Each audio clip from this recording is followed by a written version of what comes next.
사도행전 1장 9절, 10절, 11절 말씀 한 절씩 교독하겠습니다. 이 말씀을 마치시고 그들이 보는 데 올려져 가시니 구름이 그를 가리어 보이지 않게 하더라.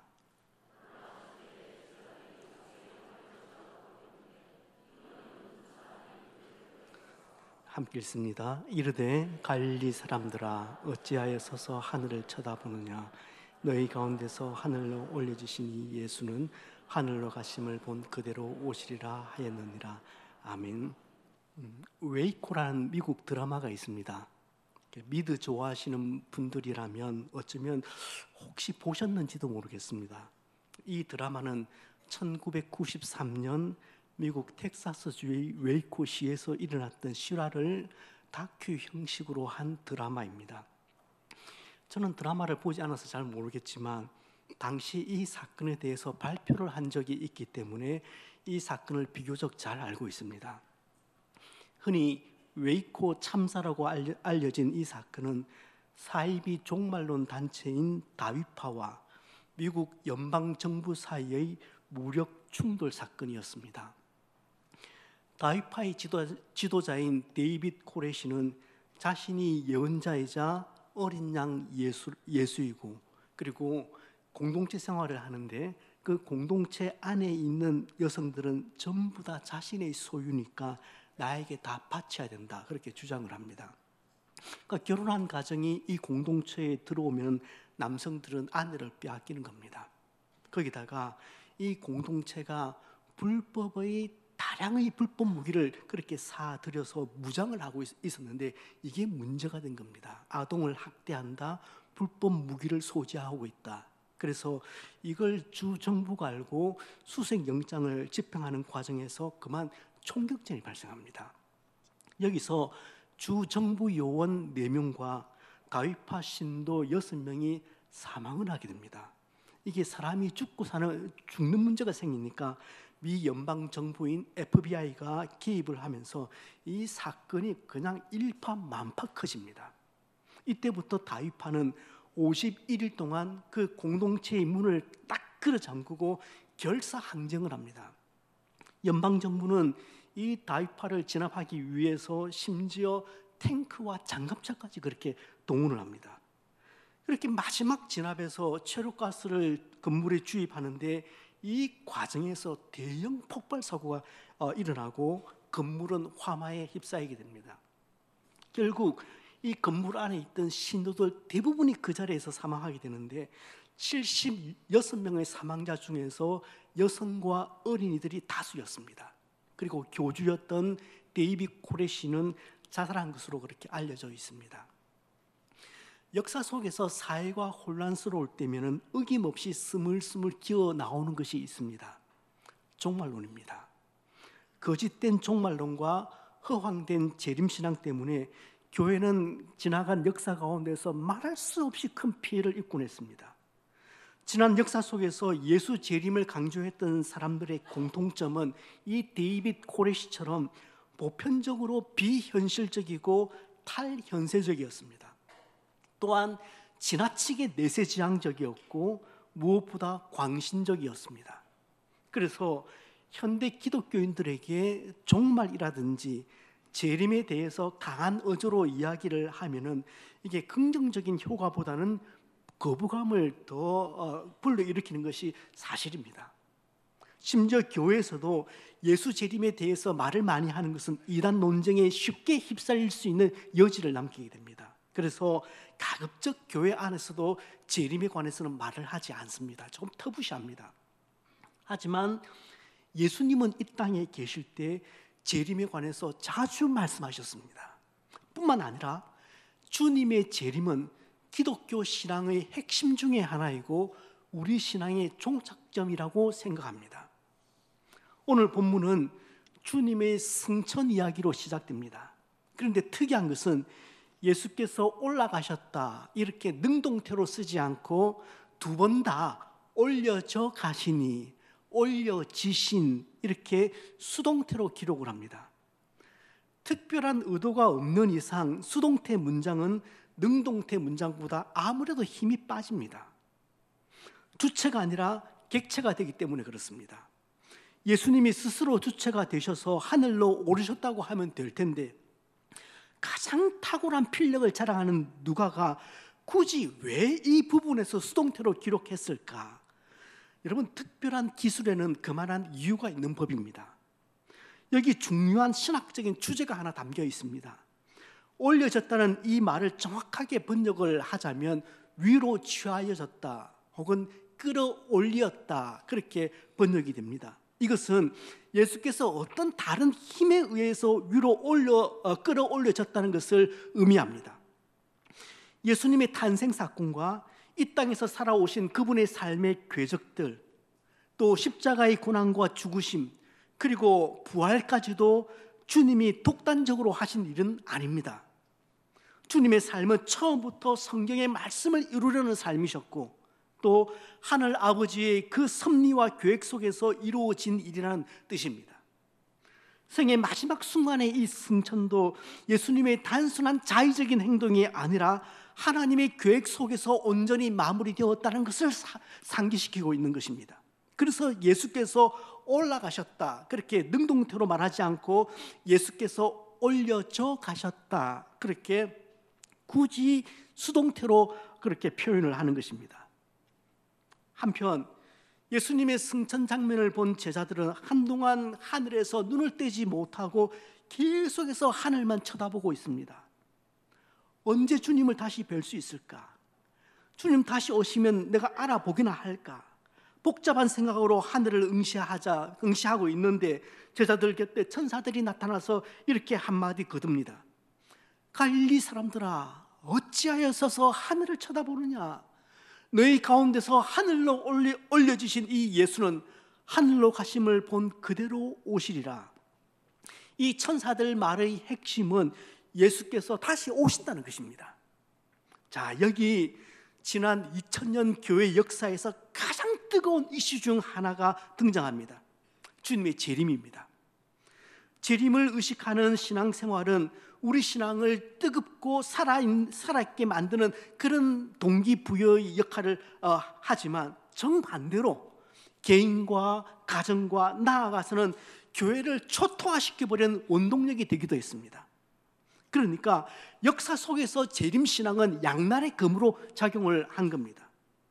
사실 예수 재림과 전혀 상관없어 보이는 이 세상 속에서 살다가 갑자기 오늘처럼 예수께서 본 그대로 오실 것이다, 그렇게 설교를 들으면 이게 뭐지 당혹스러워 하시거나, 실제 내 삶과는, 현재의 내 삶과는 상당히 거리가 먼 이야기로 정말 현장감 없이 들으실 수가 있습니다.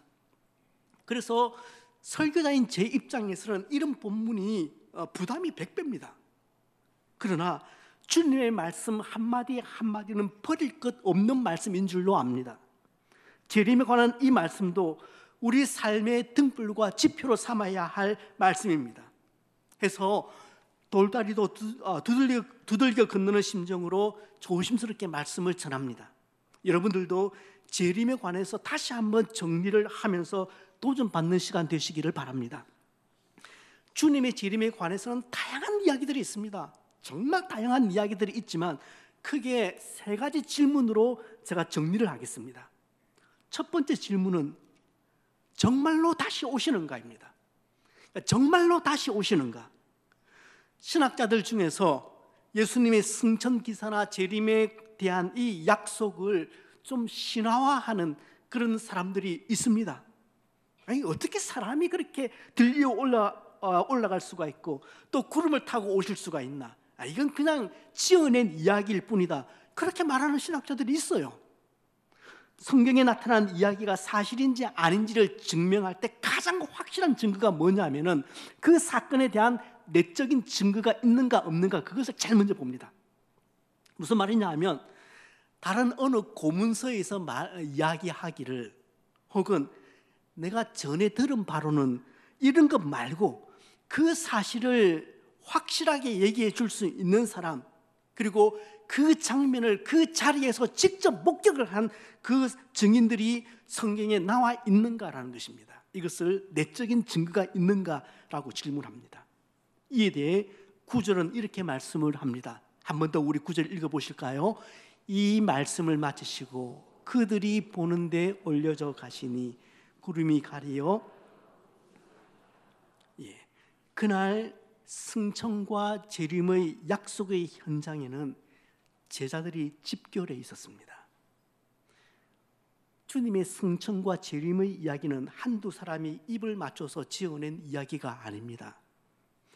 그 자리에 참석했던 모든 제자들이 주님의 승천과 재림의 약속에 대한 증인이고, 그들 역시 서신서에서 자신들이 보고 들은 바에 근거해서 주님의 재림에 관한 이야기를 그렇게 합니다.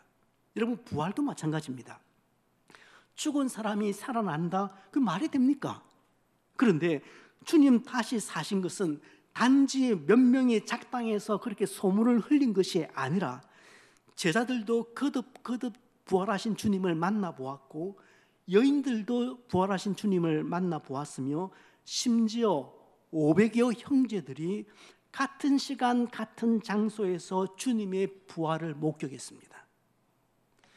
약속하신 부활이 수많은 사람들에 의해서 사실로 판명이 났고, 승천도 제자들이 보는 가운데서 이루어졌다면 다시 오시겠다는 재림의 약속도 분명히 이루어질 중요한 사건이란 말입니다.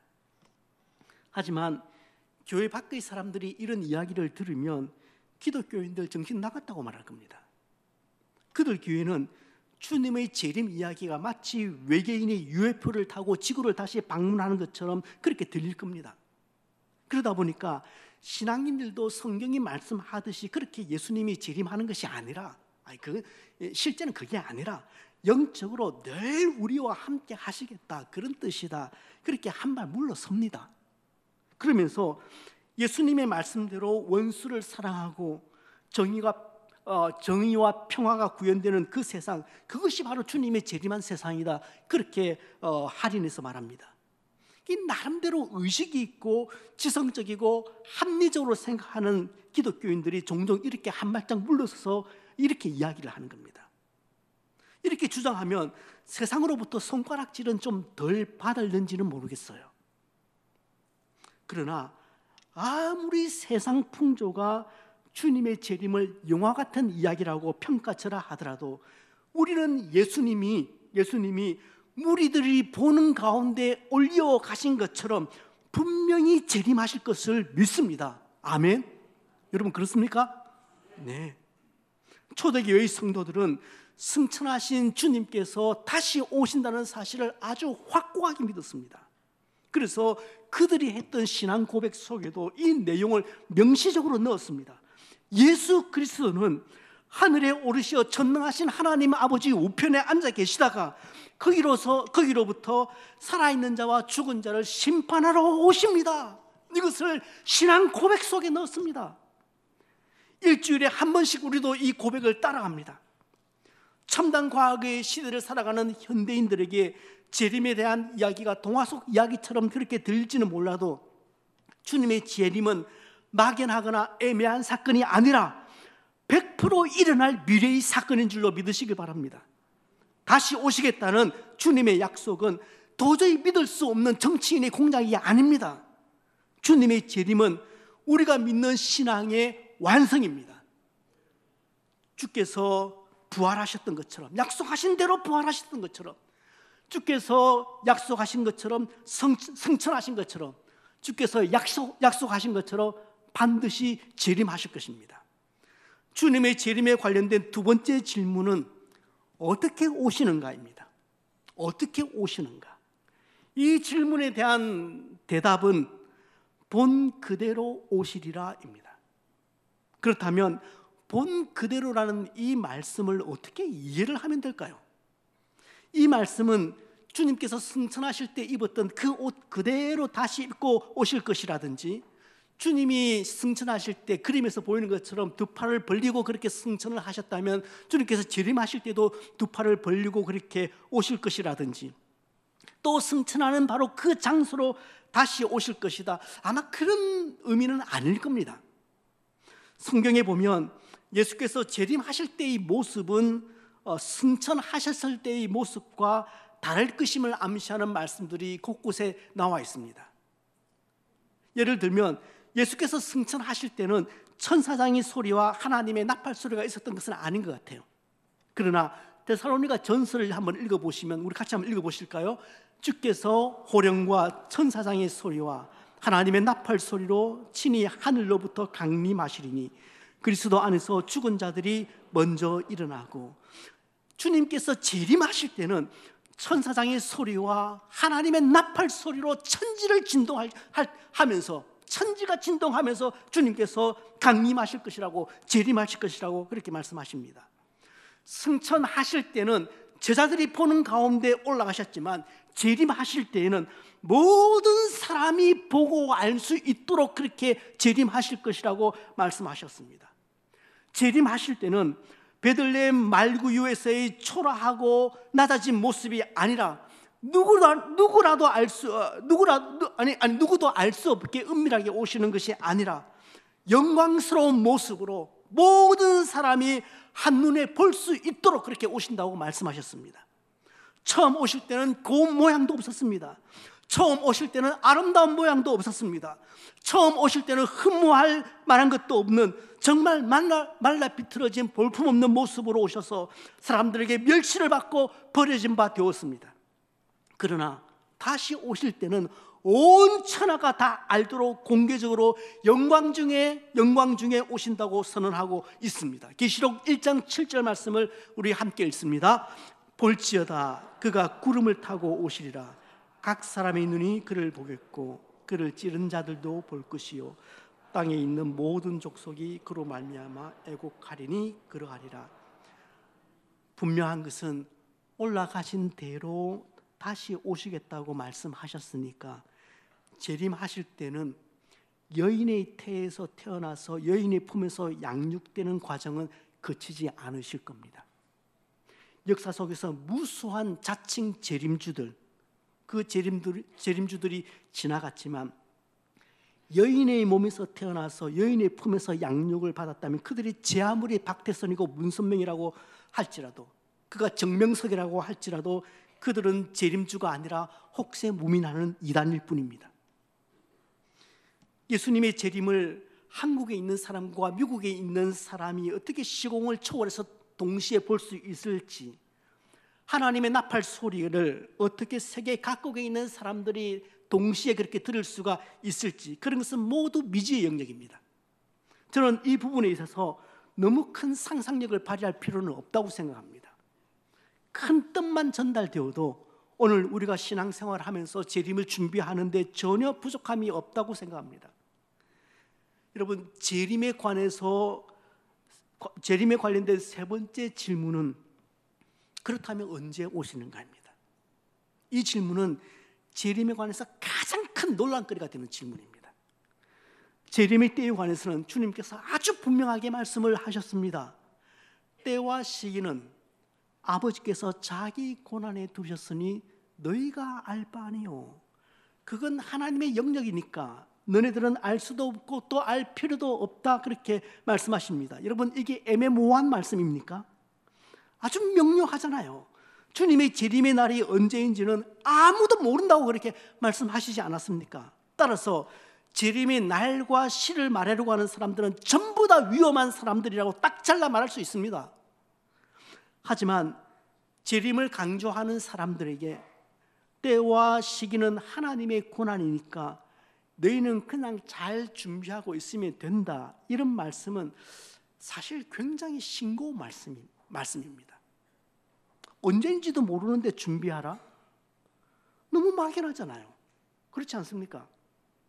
재림의 날을 모른 채 재림을 준비하라는 말은 우리 신앙생활에 별 영향력을 줄 수 없는 메시지입니다. 인정합니다. 그래서 극단적인 종말론주의자들은 더 기를 쓰면서 성경 속에서 재림의 때와 시간에 관해서 근거를 찾으려고 오늘도 애를 쓰고 있습니다. 또한 주님은 시간뿐만 아니라 오실 장소에 대해서도 말씀하신 적이 없습니다. 문선명이나 박태선, 안상홍은 동방의 나라에서, 곧 그 동방의 나라가 어디입니까? 한국에서 재림주가 나실 것이라고, 강림하신다고 그렇게 이야기를 했습니다. 엘리야 복음 선교원의 박명호는 조금 더 범위를 좁혀서 강원도 원성군에서 주님 재림하신다고 했습니다. 요즘 열일하고 있는 신천지의 이만희는 주님의 재림의 장소가 어디라고 얘기합니까? 주님 어디서 재림한대요? 신천지의 이만희는. 신천지는 우리를 너무 잘 알고 있는데 우리는 너무 모르고 있죠. 이만희는 주님 재림의 장소가 과천이라고 말하지 않습니까? 그래서 신천지 본부가 과천에 있는 이유가 그것 때문이잖아요. 하지만 성경은 재림의 장소에 대해서는 단 한마디도 하지 않습니다. 그렇게 언급한 적이 없어요. 우리가 착각할 수 있는 만큼 좀 비슷하기라도 말씀하신 곳이 단 한 군데도 없습니다. 따라서 재림의 시간과 장소를 운운하는 것은 상당히 위험합니다. 그러니까 아무리 우리가 무지해도 때와 장소를 언급을 하면 이게 뭔지도 묻지도 마시고 궁금해하지도 마시고 번지수 잘못 찾았다 생각하고 얼른 그 자리에서 도망쳐 나와야 합니다.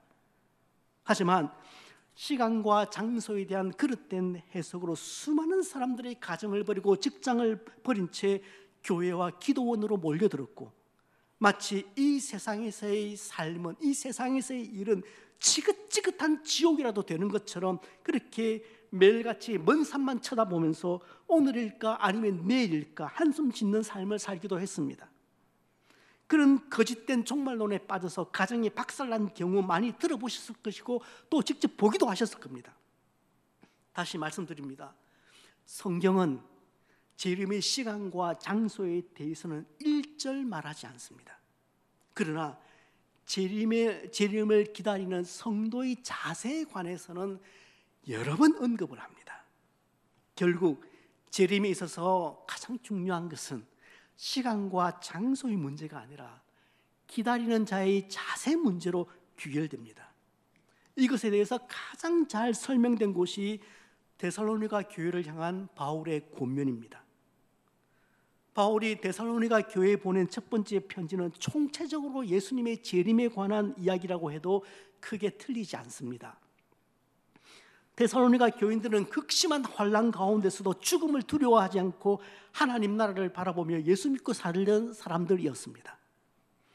바울이 그런 데살로니가 교회의 성도들을 얼마나 각별하게 생각했는지 여러분 아시잖아요.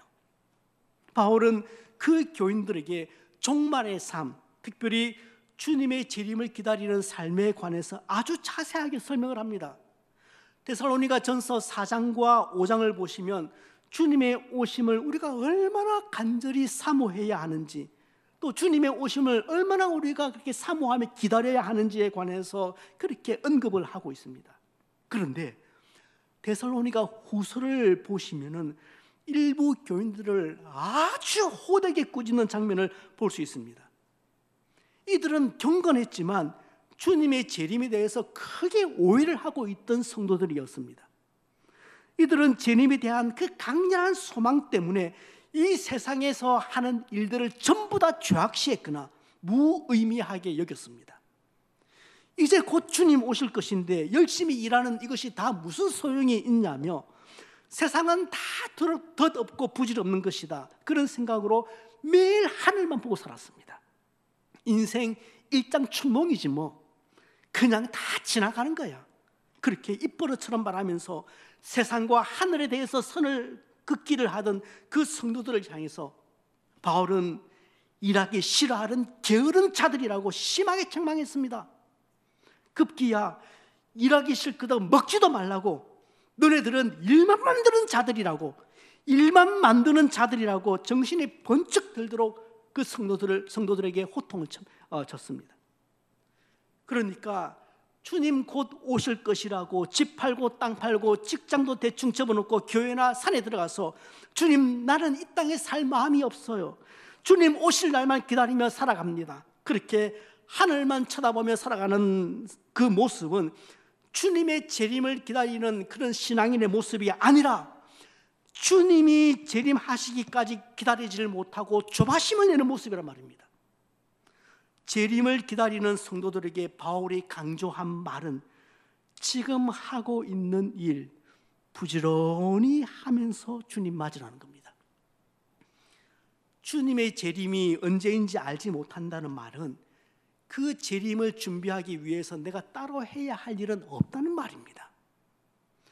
성경에서 재림은 언제나 삶의 자세를 강조했지 시간과 공간을 말한 것은 아닙니다. 때문에 재림을 기다리는 신앙이란 하루를 진지하게 사는 삶의 자세입니다. 지나가면 다시는 못 올지 모른다는 그 마음으로 주어진 기회에 최선을 다하는 모습이 바로 재림을 기다리는 올바른 신앙인의 모습입니다. Just as I am이라는 빌리그람 목사님이 쓰신 자서전 책이 있습니다. 이 책에서 이런 고백이, 빌리그람 목사님 이런 고백이 나와요. 존 F 케네디가 대통령으로 당선되고 얼마 지나지 않아서 이 빌리그람 목사님이 그 대통령과 만나서 이야기를 나눌 기회가 있었답니다. 케네디 대통령이 그에게 이런 질문을 했습니다. 당신은 예수 그리스도의 재림을 믿습니까? 네, 저는 분명히 믿습니다. 빌리그람 목사님이 대답을 했습니다. 지금 내가 다니고 있는 교회에서도 그것을 믿고 있습니까? 케네디 대통령은 천주교 신자입니다. 그러니까 내가 다니고 있는 교회, 정확하게 말하면 내가 다니는 성당에서도 그것을 믿고 있습니까?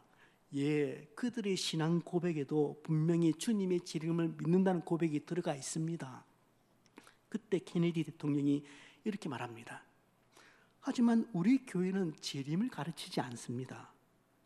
재림에 관해서는 한 번도 들어본 일이 없습니다. 당신은 그 문제에 대해서 어떻게 생각하는지 좀 듣고 싶습니다.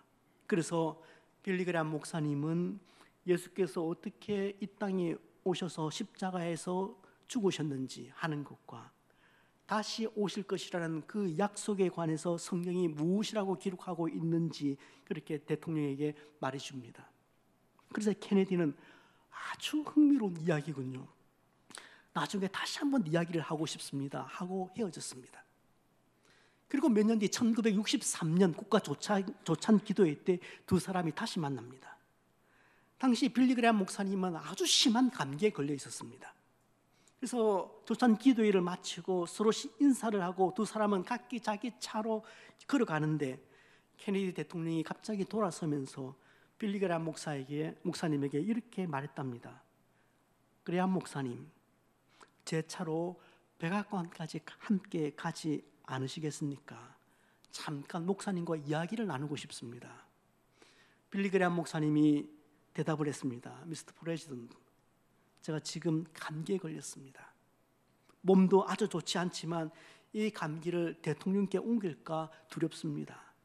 나중에 기회 한번 만들어서 이야기하시지요. 빌리그람은 눈은 오고 몸은 으시시 떨리는데 외투도 입지 않고 밖에 서서 꼭 얼어 죽을 것만 같았다고 그때를 회상합니다. 그래요? 그러면 나중에 다시 한번 만나서 꼭 이야기 나눕시다. 대통령은 친절하게만 이야기를 했고 둘은 헤어졌습니다. 그리고 그들은 다시는 만나지 못했습니다. 몇 달 후에 케네디가 암살당했던 겁니다. 빌리그람 목사님은 뒤에 이런 고백을 합니다. 차 문에서 뭔가 망설이던 그의 모습, 같이 가자고 하던 그의 요청이 아직도 나를 두렵게 한다. 그는 그때 무슨 생각을 하고 있었던 것일까? 무슨 말을 나에게 하고 싶었던 것일까? 함께 갔어야 했던 것은 아닐까? 하지만 그 순간은 다시는 돌아오지 않는 회복될 수 없는 순간이었다. 왜 그 순간을 그렇게 낭비하고 말았을까? 그날이 그렇게 아쉬울 수 없었다. 그런 후회스러운 고백이 이 책 속에 담겨 있습니다. 주님이 오늘 오실 수 있다는 믿음은 우리에게 주어진 오늘이, 이 하루가 얼마나 소중한 날인가를 제대로 인식하도록 해줍니다. 오늘만 살고 내일은 상관하지 말자는 자세로 살자, 그 말씀 아닙니다. 내일을 위한 계획은 다 무의미하다, 그런 말씀도 아닙니다. 언제 주님이 오시든지 부끄럽지 않게 주님을 맞이할 수 있도록 주어진 하루를 소중하게 여기면서 살아가자는 것이 이 말씀의 뜻입니다. 때문에 사랑하는 성도 여러분, 주님의 재림이 가까이 왔으니까 산으로 가자고 하면 절대 믿지 마세요. 하늘만 쳐다보고 살자고 하면 그 말도 믿지 마세요. 다 팔고 교회로 기도원으로 들어가자고 해도 그 말 믿지 마세요. 그냥 다 팔아서 노목사 갖다 주라고 하면 그 말은 한 번쯤 진지하게 생각해 보세요. 주님의 재림이 가까이 왔으니까 더 이상 범죄하지 말고 살자. 주님의 재림이 가까이 왔으니까 열심히 서로 사랑하며 살자. 열심히 선을 행하면서 살자고 말하면 그 말은 성경적입니다. 주님의 재림이 도적같이 임한다고 했으니까 오늘 하루 최선을 다해서 우리가 살아냅시다. 그렇게 말을 하면 그 말은 지극히 성경적입니다. 너희가 본 그대로 오시리라. 그 말을 들었던 예수님의 제자들은 처음에는 마가의 다락방에 모여들었습니다. 예루살렘을 떠나지 말라는 말씀을 들을 때 그들은 예수님의 재림이 수일 내로 임할 것이라고 그렇게 생각을 했습니다. 그래서 그들 120명은 마가의 다락방 그 한 곳에 모여서 기도하며 주의 재림을 기다렸습니다. 어쩌면 그들은 그때까지도 예수께서 예루살렘에 다시 재림하실 것이라고 그렇게 믿었는지 모르겠습니다. 그래서 예루살렘 밖으로 나가면 안 된다고 생각했을 겁니다. 하지만 하나님은 그들을 흩어버리셨습니다. 제자들은 알았습니다. 재림을 기다리는 삶이란 한 곳에 모여서 하늘만 쳐다보는 삶이 아니구나. 그래서 그들은 열심히 살았습니다. 마치 그날이 마지막 날인 듯이 소중하게 여기면서 하루하루를 그렇게 살아냈습니다. 주님의 재림을 정말로 믿는다면 하늘만 보면서 마라나타를 외치는 것이 아니라 하나님 나라를 가슴에 품고 동네로 일터로 들어가서 일상 속에서 하나님 나라를 품고 증인된 삶을 살아야 하는 것이기에 그들은 그렇게 살았습니다.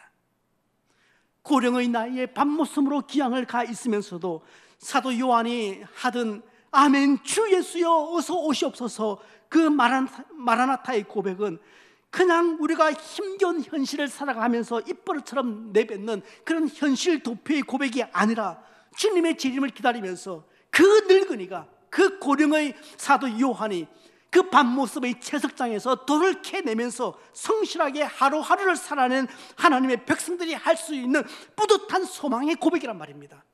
그냥 아무것도 하지 않고 마라나타 주 예수여 오시옵소서 요한이 그렇게 고백한 것이 아닙니다. 그 밤모습에는 채석장이 있었어요. 그 노인이 돌을 캤다면 말이 됩니까? 노예니까 해야죠. 그 돌을 캐내면서 열심히 자기에 주어진 그 하루 일과를 소화하면서 마라나타 주 예수여 오시옵소서 그렇게 고백을 했단 말입니다. 성도 여러분, 예수님의 재림이 무엇을 가리키는지 손에 안 잡힐 수 있습니다. 이와 관련된 성경 구절을 읽거나 오늘 같은 설교를 들어도 전혀 마음에 설렘이 없을 수 있습니다. 진정성을 가지고 신앙생활을 하는 신자들도 재림에 관련된 이런 이야기를 들으면 시큰둥할 수 있습니다. 그러나 오실 주님에 대한 의식이 바로 서지 않는다면 우리 신앙에서 재림 신앙이 사라져 버린다면 마치 김 빠진 사이다처럼 신앙의 긴장감이 전부 다 사라지고 말 겁니다. 때로 그 재림 신앙에 대한 긴장이 너무 강했기 때문에 그릇된 신앙의 길로 빠지는 오류를 역사 속에서 범하기도 했지만 그보다 더 무서운 것은 다시 오실 주님에 대한 영적 둔감함입니다. 알아서 오시겠지 뭐. 때 되면 오시겠지 뭐. 그래서 그때 가면 믿음으로 맞이하면 되겠지. 이런 안일함으로는 절대 신앙이 바로 설 수가 없습니다. 그래서는 좋은 신앙인이 될 수가 없습니다. 저는 기독교회가 지나온 2000년의 역사에서 그 광적인 종말 신앙 때문에 재림 신앙 때문에 교회가 초토화되는 어려움도 많이 겪었지만 그보다 훨씬 어려웠던 위기는 성도들 삶 속에서 재림 신앙이 다 사라져 버렸을 때, 영적 둔감함의 시대에 접했을 때라고 저는 생각합니다. 기독교인들은 세상 사람들과는 전혀 다른 차원의 시간에 영적인 주파수를 맞추고 그렇게 준비하며 살아야 함을 잊지 마시길 바랍니다. 한 무명 흑인의 시로 말씀을 맺겠습니다. 왕이시오 으뜸 대신 그가 장래에 오시리니 그가 오실 때 목화 따는 날을 보시리라. 하늘의 천군들이 소리 높여 외치는 소리 그대들은 들을지라. 그가 오실 때 목화 따는 날을 보시리라. 사람들에게 내동댕이 침을 받고 죽기까지 고통당하신 그가 오실 때 목화 따는 날을 보시리라. 미움받고 천대받으시며 조롱당하시고 십자가에 못 박히신 그가 오실 때 목화 따는 날을 보시리라. 그가 오실 때 성도들과 천사들이 멸류관을 드릴 때 배척당하신 그를 향해 호산나 외치리니 그가 오실 때 나는 목화밭 가운데서 무릎을 꿇으리라. 사람들은 죽음을 분명히 알고 있으면서도 죽음을 나의 현실로는 잘 받아들이지 못합니다. 죽음이 어느 날 느닷없이 찾아오기는 하겠지만 아직은 나와 좀 상관이 없는 멀리 있는 것으로 생각하기 때문입니다. 적어도 성도들은 주님의 재림이 나의 죽음보다는 가깝다고 생각하고 살아야 한다고 저는 그렇게 생각됩니다. 그 생각으로 목화밭 가운데서, 공장에서, 사무실에서, 병원에서, 학교에서, 가정에서 땀 뻘뻘 흘리면서 수고하는 가운데 재림하시는 주님 맞으실 준비하는 저와 여러분 되시길 주님의 이름으로 축복합니다.